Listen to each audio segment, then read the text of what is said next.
Welcome! My name is Renee Edge, and I am here today to talk with you a little bit about food and mindfulness. Specifically, wondering whether your relationship with food is keeping you from reaching your goals. Because food can be a trouble area for a lot of us. We engage in this unconscious or blind eating, particularly when we are anxious, we're dissatisfied, we're alone, or we're bored. I know when I was a little kid, there was this jingle on TV. When you're feeling bored and blue, watch out for the munchies. They find ways of making you munch when you're not hungry. And for a lot of us, that's what we tend to do. I know if I'm sitting at a movie and I am watching a movie and I am just eating popcorn, I'm not paying attention to what I'm doing. And we tend to forget that we're supposed to eat to nourish our body, but instead we end up eating to comfort ourselves or to fill voids emotionally or to pass the time. Or we have the opposite relationship with food where we don't eat at all, and that we don't eat what we need, and we end up in a very tangled relationship with food. So let's talk a little bit about that idea of eating with our autopilot on and how to change that. So we're often eating while we're thinking about something else. I sit at work and I will eat my lunch while I'm correcting papers or I'm entering grades. And we eat when we're doing that without realizing those signs of satiety, like realizing that we're full. And so we just bite into the next morsel without even finishing our last one, because we're focused on the act of get the food in, get the job done, get whatever else I'm getting onto done. And we tend to also eat unconsciously by following certain rules, expectations, judgments, and ideas that we have about food, which influence our diet, and many of those came with us from our childhood, from the families in which we grew up in. And that can lead to difficulties with positive management of our body weight. So you have to remember, weight management is a comparison of calories introduced into our body versus calories consumed or burned by the activities we're doing. Calories consumed calories are consumed by our body through metabolic functions, right? So our heartbeat, our blood filtration, our blood pumping through our body, the synthesis of hormones, things like that.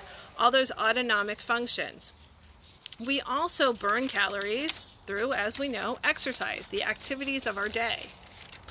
And finally, we do burn calories in the process of digestion.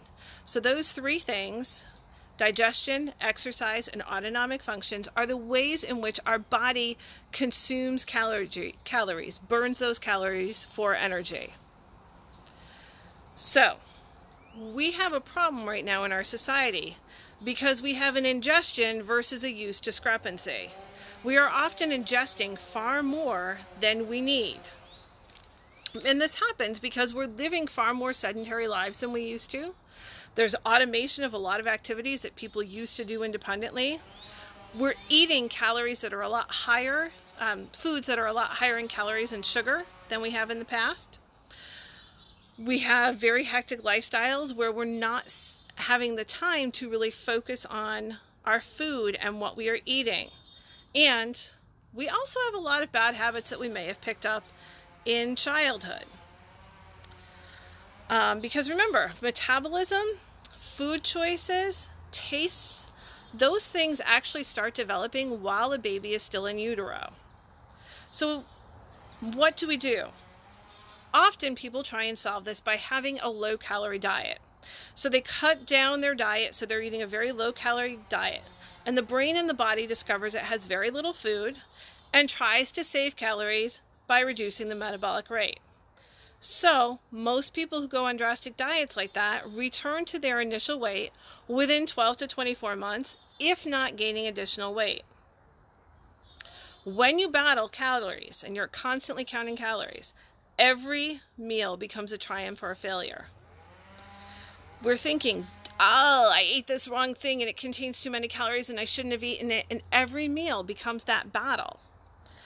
Now, when we exceed that calorie intake and we start triggering those negative thoughts and judgments about our appearance, our weakness, our inability to control ourselves, our inability to choose the proper foods, that battle is a battle with ourselves.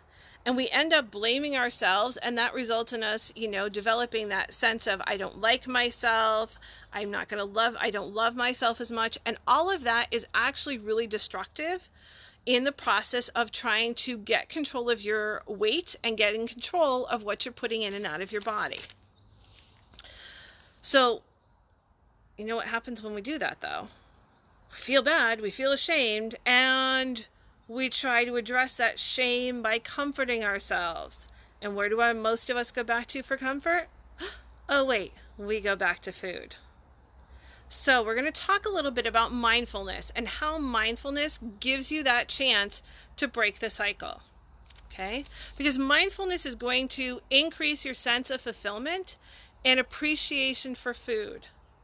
Because it's going to allow us that whole experience of eating to really savor it. It's going to help us to rebalance our sense of hunger and satiety and teach us in that way not to overeat. It's going to help us to be more aware of the origin of hunger. Because often when we perceive wanting to eat, we eat, we're not actually hungry. We're filling something else within ourselves. So we're not really staying in touch with our body and its needs, which is the fourth way that mindfulness helps. Now, there are different things that you can do for mindfulness and to improve your relationship with food.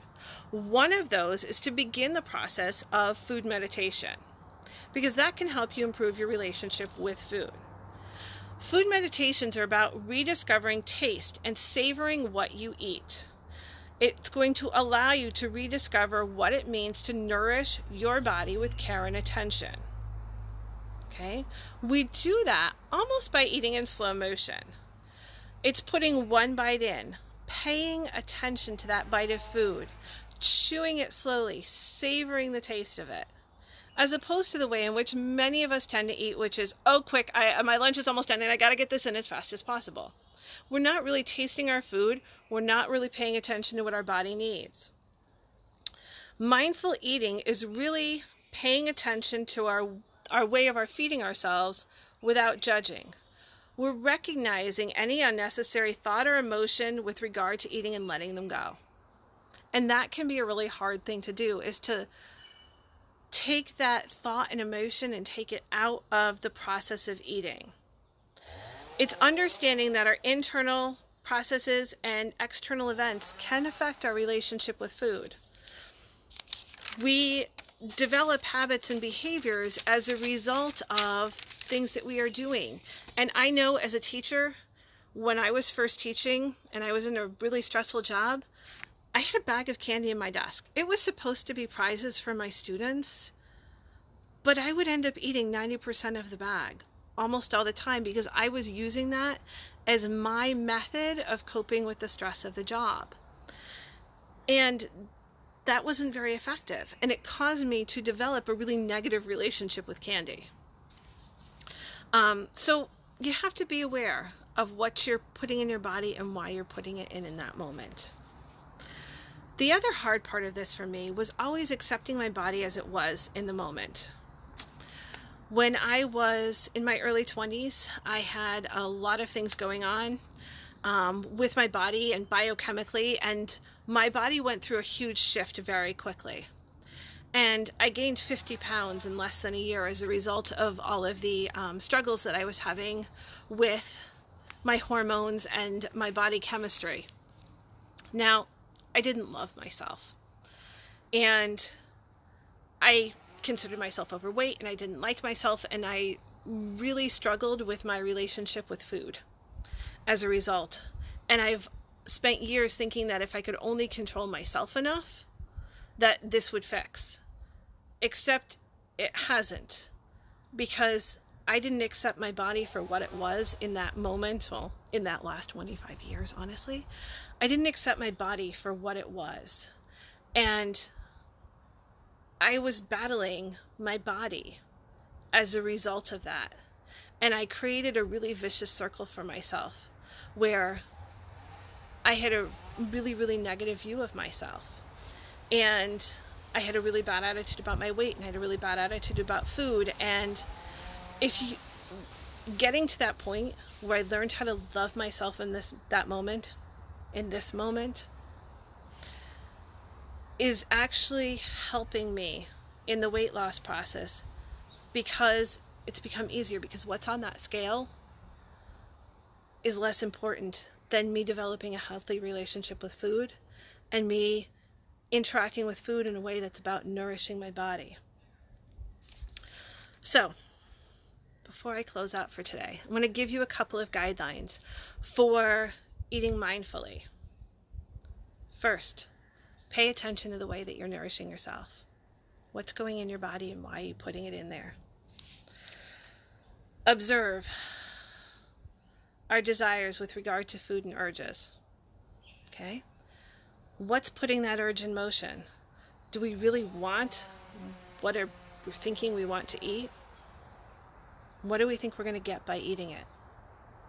How are we going to feel after we eat it? Are we addicted to that food in any way?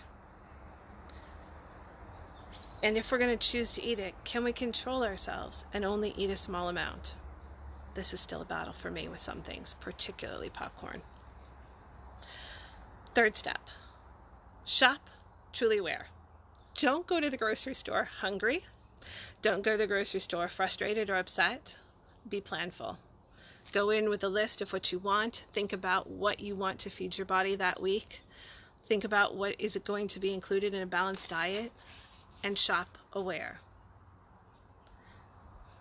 Fourth one, re-examine the dishes that you normally cook and prefer.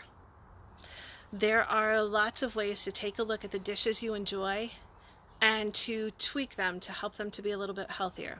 Whether you're cutting down on the sugar, you're substituting maple syrup for sugar in cookies, you're using less salt, you are using less sauces, you are substituting in vegetables where you would have put in a flavoring of a different kind. Okay, so there's different ways to tweak your recipes to help you to become more mindful with your eating. Fifth step, cook with awareness. I often find myself at night cooking in the middle of doing 3 other things, and sometimes that ends up with stuff burning or worse. But cook with awareness. Pay attention to what you're doing. Truly go through the process of preparing your food and be fully focused on preparing your food in that moment. Step 6, eat your meals with awareness. Take the time to truly focus on eating your meal. Sit around a table instead of in front of a TV. Talk with the people that you're sitting with during your meal instead of shoveling your food in as fast as possible. Tip 7, carefully observe the food that you're preparing. Think about, where am I choosing that food from? Do I know the farm that it came from? Is it from this country? Is it from another country? Is it a recipe that I enjoy that I've grown up with? So carefully observe that food as you're preparing it. Tip 8, turn off autopilot when we eat. Ask yourself as you're putting each bite in, do I really want this? How much do I want of this? Am I getting full? What are the signs that I'm getting full? Often we're just so used to eating that we've ignored the signs, we've forgotten what it looks like to be really full. And last step, pay attention to how your body feels after you eat. Do you feel heavy? Do you feel light? Are you tired? Are you filled with energy? Are you gassy? Are you bloated? Pay attention to how your body's feeling. Because if your body isn't feeling good after you eat, then maybe something you put in that meal wasn't the right choice for you. Mindfulness can make a huge difference in your relationship with food, how you're eating, and ultimately help you get to those goals for health and wellness that you are seeking to get to. If you would like to know more about this, or you'd like to talk to me more about this, don't hesitate to leave a comment below or to send me a message. Thank you so much for listening in today.